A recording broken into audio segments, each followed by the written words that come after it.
Greetings, beautiful people. Really happy to be here with all of you. I want to first of all express my gratitude to Amy and Pam Wellner, great friend for many years. Well, let's start with a quiz. Okay, are you all ready for a quiz? So, who has been to the Amazon? Raise your hands. All right, there's some. Now pay attention to this one. Who is breathing right now? All right, so keep doing that. So, and that is your connection to the Amazon. You may have heard that the Amazon is the lungs of the world, right? So, and that happens to be truth. But here today, I'm going to be talking about the indigenous peoples that actually are the best stewards of the forests that we still have in the globe. And we, thanks to God, we still have lots of forests throughout the globe. And I will be talking about the forests in Brazil, the indigenous peoples in Brazil. I'm Brazilian. And I've been working with indigenous peoples and other local traditional communities for the past 40 years. It's been just such a privilege in my life to have been experienced that. And the story here, the Suruí indigenous peoples in the Brazilian Amazon, when I first came to the Suruí tribe in 1990, I experienced something that really transformed my career. So it happened that when I got there, the day that I got there, there was somewhat of almost a war between the Suruí and another tribe, the Zoró people, because the Zoró had kidnapped the little girl from the Suruí and her grandmother. No time to go into the specifics of that. But that resulted that all the men went rushing into the forest to bring them back. And I essentially got there just by myself. And I just sit around the fire with the elders and the kids. And I just decided to be quiet as they were just talking about their on their language. And I look up at the stars and I felt the forest around me. And it really touched me deeply because I felt at that moment, I experienced what indigenous peoples have in their villages throughout history. And this is not only in Brazil, but this is across the globe. So think of that moment, what it is like for you to be with your family around the fire or just eating popcorn. So that moment to me kind of represented that. I was sort of invited in the sort of the inner soul of their cultural community and their people.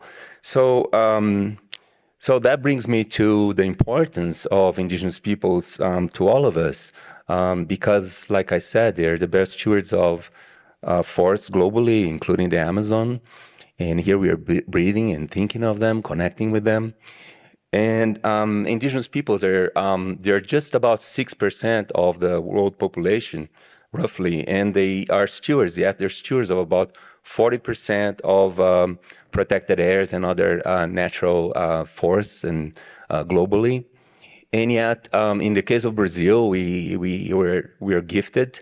Brazil has 305 indigenous groups. These are distinct ethnical groups, and they speak several languages, and they are stewards of about 110 million hectares of forests throughout Brazil, not only in the Amazon, although most of those forests are in the Amazon base, about 99% of them, but elsewhere in Brazil as well.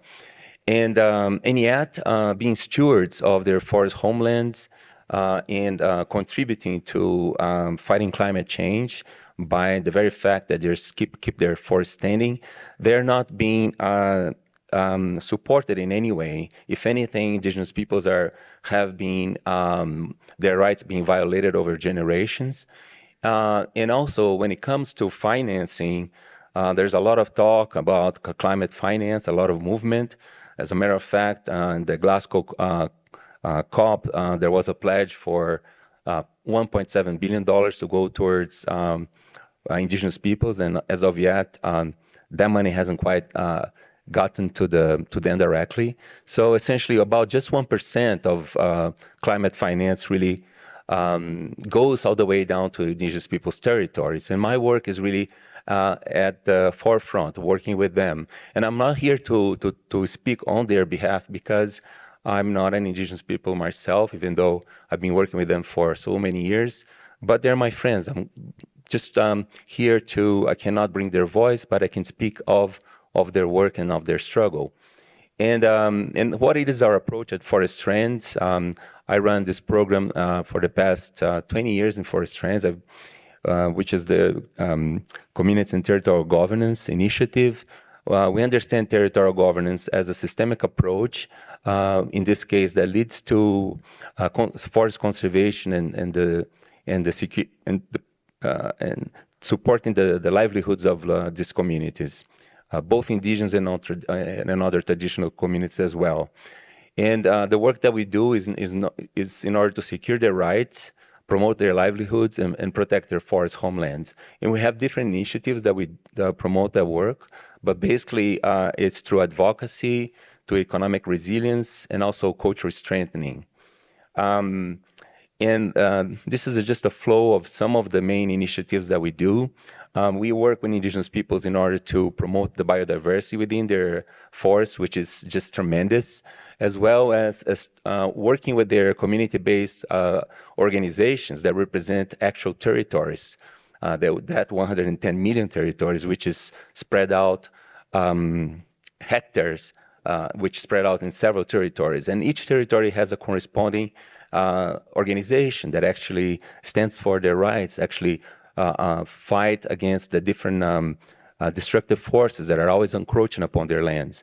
And so we help to build the capacity, the institutional capacity of the organizations so that they can confront the different fronts of unsustainable development that is always approaching, encroaching on their territories.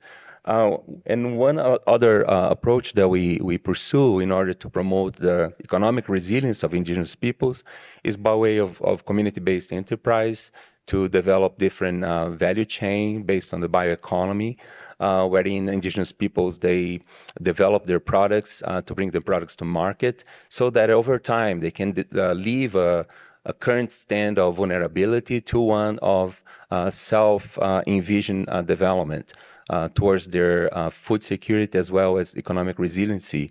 And we do that through strategies bringing about bioeconomy. We also work a lot with advocacy, primarily seeking to drive climate and conservation finance to these associations that are at the ground level, and as well as working with Indigenous peoples in order to promote and to support a transfer of their culture from old generations or to younger generations.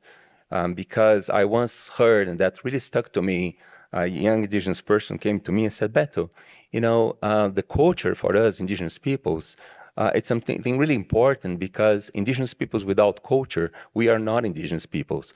Therefore, the importance of culture and the working with them in order for them to be able to pass on that knowledge, the ancestral knowledge that Indigenous peoples have. Think, for instance, of their knowledge in relationship to the medicinal plants, something that benefits them and has been benefiting humanity as a whole. Oh, did I? There we go. These are some visuals representing some of this work that I'm talking about. These pictures here, they're mostly around the bioeconomy activities that we have, different projects to promote community-based forest enterprises. So I like to highlight the importance of that art and artisanal work has had in the livelihoods of Indigenous women in particular. Because just as we can think, just the increase of 10% in their income level has directly resulted in having Indigenous women be participants in the decision-making of their communities. And that is transformational, and that's really important. We're working to increase that because Indigenous women, like any woman, they deserve the right to have their voices heard. And we're really working hard to support them to achieve that. We also do this work in different areas as well beyond the economic bioeconomy of Indigenous peoples. Here are some different approaches that we have. We have training programs in order for indigenous organizations to go about implementing strategies for defending their rights and protecting their homelands, as well as we have been developing a new. We participated in the launching of a new methodology for generating conservation finance through biodiversity credits, not based on offsets, but based on the stewardship of forests, resulting in the conservation of biodiversity, working with indigenous hunters, selecting specific sites where we place collecting stations that we analyze the DNA of the water. As a result, we can determine what is the level of biodiversity richness within that particular forest. In this case, I'm talking about the Yawanawa people in the Western Brazilian Amazon, which are stewards of about 200,000 hectares. So this is very novel, and we've been also very much involved in carbon finance. We co-launched the first carbon project in Brazil with the Surui people, sorting carbon credits, double validated by the VCS and CCBA, which are standards. And more recently, we helped develop the Equitable Earth standard, which is a new carbon standard that has indigenous peoples and local communities at the center, different than other standards that have been developed more from the metrics of Western science, not so much taking into account how indigenous peoples go about really measuring conservation in their own terms. And this big yellow row here has to do with a living pharmacy project where we're working with indigenous elders to transfer their knowledge of medicinal plants to younger generation, because of that knowledge being so important. Just one example, the Yawanawa people that I talked about, they have the knowledge of over 2,000 medicinal plants, just these people alone. So just a glimpse of some of this work. And now we are in a crossroad. We have this historic opportunity to support the Ministry of Indigenous Peoples in Brazil. I have the privilege to know the minister myself. Minister Sônia Guajajara, she's been an activist for so many years, and now she's the minister, the first indigenous woman ever to occupy a ministry in Brazil. And we just launched this program that she asked our support for strands in order to launch this technical cooperation program. And as you can see here, this has 4 key components: to derive climate finance, climate conservation finance to indigenous territories, to promote the training for leaders within indigenous territories, as well as to support the bioeconomy of indigenous peoples and also have their voices heard in policy making forums. Some of the the main threats that this program is leading have to do with stopping deforestation, mining, logging, having supporting them to adapt to climate change, as well as to help them navigate the challenges and also the opportunities around climate finance. So that's how you can see those 2 indigenous lands there, the Kayapoche, Krindikatete. That is an evidence, satellite imagery of the stewardship power that indigenous peoples have over their territories. The yellow that you see around it is just deforestation. So these are some of our key activity strategies at the moment: mobilizing finance, developing value chain or the bioeconomy of indigenous communities, as well as training programs in order to equip indigenous leaders to advocate for their own rights, as well as the staff of the Ministry of Indigenous Peoples in Brazil.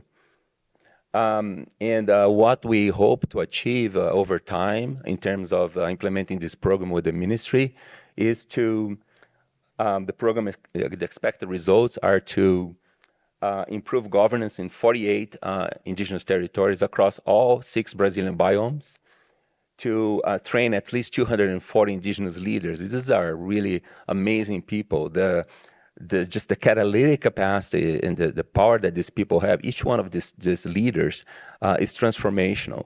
So, and the program we're aiming to provide training on territorial governance to 240 indigenous leaders across Brazil.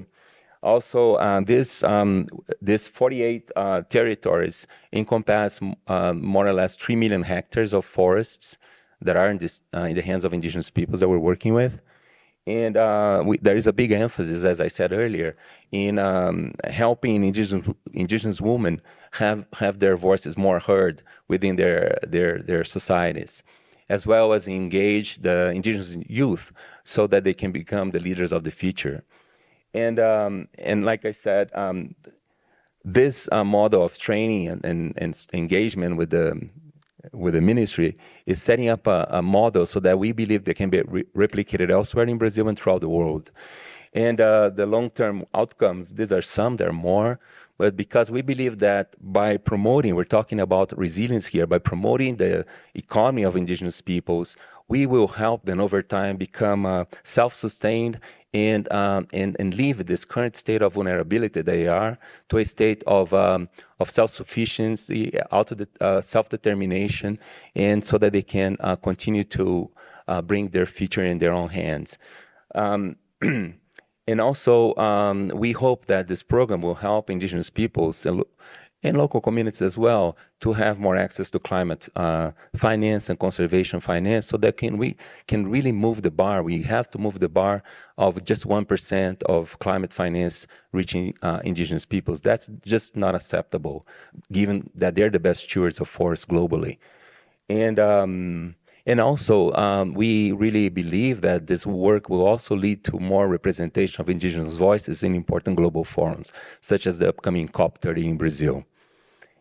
And and we really need all of you. So think of this air that we're breathing.